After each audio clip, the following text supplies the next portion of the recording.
Bok, okay na lang. Okay. Sige. Sige. Sige. Uy, may tama ka.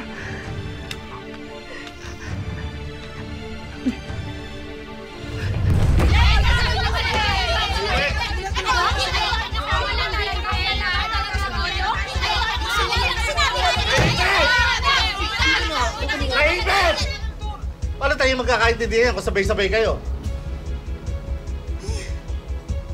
Wala si Kapitana ngayon. Kaya ako muna ayos ang kaguluhan ninyo. Mag-ayos. Manloloko kasing hayop ka! Kadiri ka, huwag mo ko habakan! Kita mo na yan, Tetet! Nakaamin ka na kasi na ikaw yung kabit ni Onyo! Hoy! Wala akong aaminin, Esther. Kung alam ko lang, ikaw nang dumedemonyo dyan kay Baninay para magalit sa akin. Bakit ako? Dinedemonyo mo na naman eh! Huwag ka nang makisali sa kanila. Umuwi na tayo. Hindi ko talaga kabit niya si Tetet. Ay! Baninay, maniwala ka talaga dyan sa asawa mo kasi wala talaga silang relasyon. Tingnan mo naman yung itsura ng asawa mo sa itsura ni Tetet, oh! Huwag ka nang makisali, huwag mo ipagtanggol yung pokpok na Baninay! Tahimik sabi! Sorry. Okay lang, okay. Sorry. Kalma lang, ha? Oo nga naman, Tetet. Kung meron man ditong salot, kayo yung dalawa! Simulan natin sa umpisa. Ikaw, Onyo, bakit nyo ba napapagbintang ang kabit mo si Tetet? Aminin mo! Wala, Rico! Ewan ko! Ba't ba tayo pinagbibintangan, ha?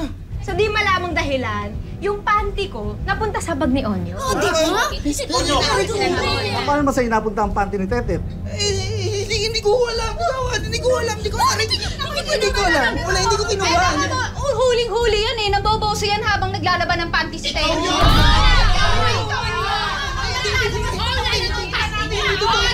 Nakita namin ni Berta na doon. Nakatambay lang ako. Nakita kita. Nakita ko kayo dalawa ni Berta. Di ba? Oo, nandun din sila. Excuse me, at bakit ko naman gagawin yon, ha? Paano sa'yo, inggit ka? Bakit nga naman niya gagawin yun? Inggit yan eh! Bakit ako mahihinggit? Di ako mahihinggit sa'yo, no? Walang labi mo. Kagawan, huwag kayong agad-agad maniwala dyan dahil bukod sa kabit yan, bintangera pa.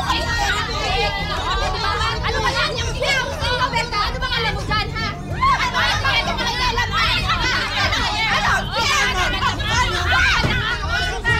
Sige, upo muna!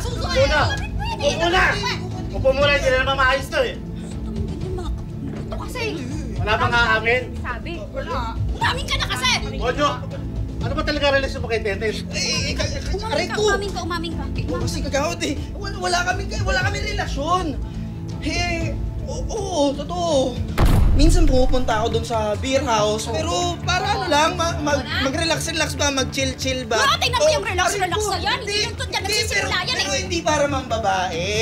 Pagpapalit ko ba naman yung misis ko? Ang ganda-ganda. Pakis nga. Hindi, pero hindi ko talaga alam kung paano napunta yung panty doon sa bag ko. Ano, Esther? Sige, ganito. Paiimbestigahan namin ni Kapitana yan. Sa dami ng problema sa barangay, idadagdag nyo pa ang misteryo ng sumulpot na panty sa bag. Sa ngayon, wala pa tayong ebidensya, kaya magsiuwi na muna kayo. Uwi na tayo. Tupo na ako sa bahay ng bingin. Pag ako nalaman ko nakasalanan mo to lahat, manda ka sa akin. Tira mo, gawan, nagbabanta, palaban.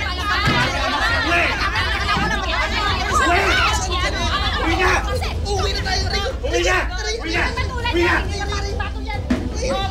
Uwi ka na! Tayo ang kalabatin na baba ang lipat! Mama! Uwi na! Tama na! Pati ka! Tama na! Rico, Gusto mo yun? Okay mo, tumigil dyan, kaya... Halika na, uwi na tayo! Rico! Kayo! Ilan pa kayong problemang ganyan na makakaharap natin?